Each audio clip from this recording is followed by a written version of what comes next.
Yes, guys, welcome back to the channel. Welcome back to another video and welcome back to another review. And another nil, well, not another 0-0. I say that because I've been watching the Man United-Man City game and that was another 0-0. Which has saved us because somehow we're still ending this match day in fourth. And if you're going to ask me what I've learned coming out of today, it's something that I already knew. This league sucks. This league is trash. This league is so bad. It's been bad for the last 2 seasons as a minimum. I don't know how we're still able to hold on to fourth and we've looked inconsistent for the best part of this entire calendar year. It says a lot about the teams that we're competing with. They're not good. They're not good and they're not good enough. Manchester City can't beat Manchester United. Newcastle, at the most, they can get level on points with us, and they probably will because they're playing Leicester away. But somehow we end this match down fourth again, even though I left that match feeling really dejected because I'm worried about the last 4 games that are coming up, and we needed to win this match to at least keep building the momentum and keep building our confidence for the remaining games that we have this season. And I'm so frustrated with the fact that we're leaving with a 0-0. So annoyed with it. But I also look at the whole situation and I feel like it's one of those where with the lineup, we're kind of damned if we do, damned if we don't. Now, I had the same reaction as a lot of people when I saw that lineup coming out. I thought, why are we playing this mid-pack attack? For what?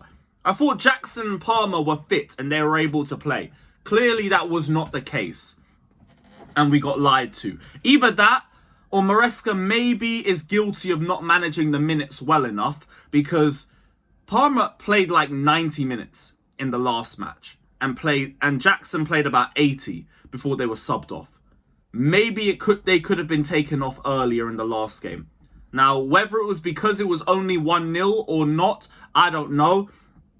But we were clearly trying to shut up shop from 80 minutes in. And that's when you saw Jackson get taken off in the last match.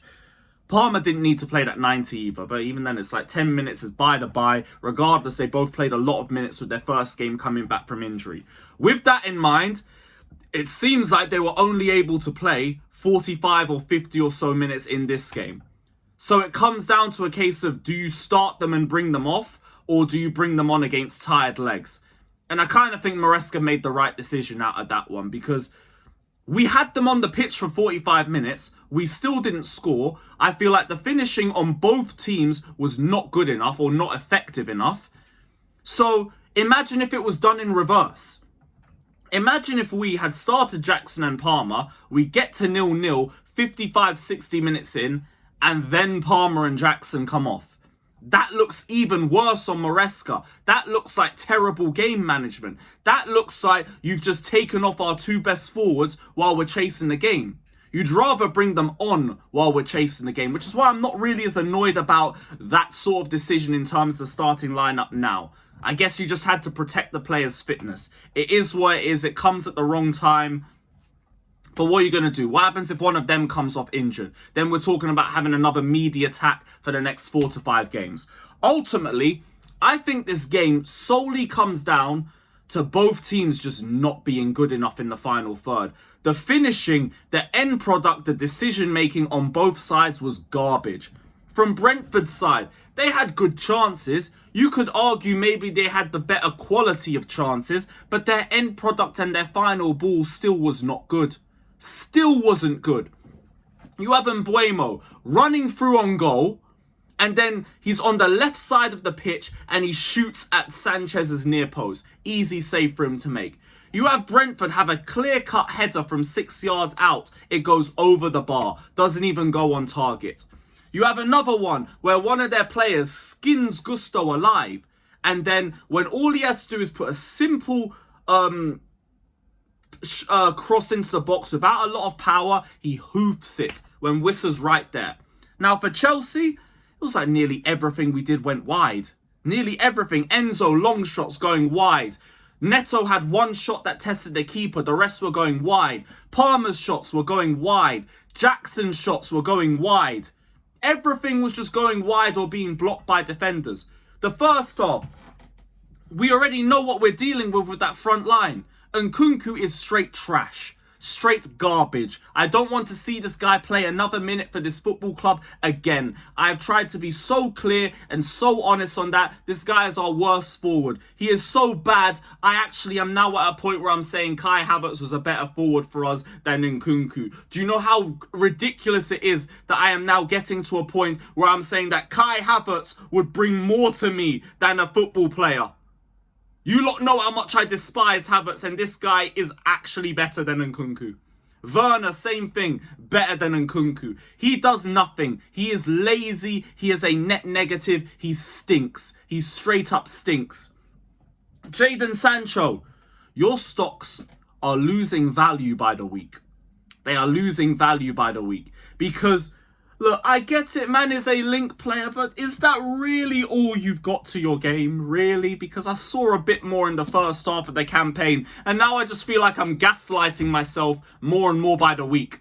Man, I'm literally dying out here trying to get you to do something. You get the ball and it's just 5, 6, 7, 8, 9, 10 random touches, and then he wants to make a decision. I need you to be quicker. And he's not. And he's not. Who was the other one? Noni. Some decent 1-2s. Got double or triple marked a bit. All in all, not effective. I genuinely think Neto came on in the second half and was just a bit more of a threat on the goal compared to Noni, even if it wasn't by much. And even in spite of that, I felt like we were very rash when we got the ball as a whole, as a team. Like, it just really wasn't a good brand of football from us in that game. Now, we bring on the substitutes in the second half, and we look a lot better. We look much better for about 10 to 15 minutes, and then that's it. We just switch off again. And then it just becomes a let's just hoof and hope. Sanchez is a bum. Robert Sanchez is a straight bum. People are going to say, oh, but he saved us with 2 decent stops.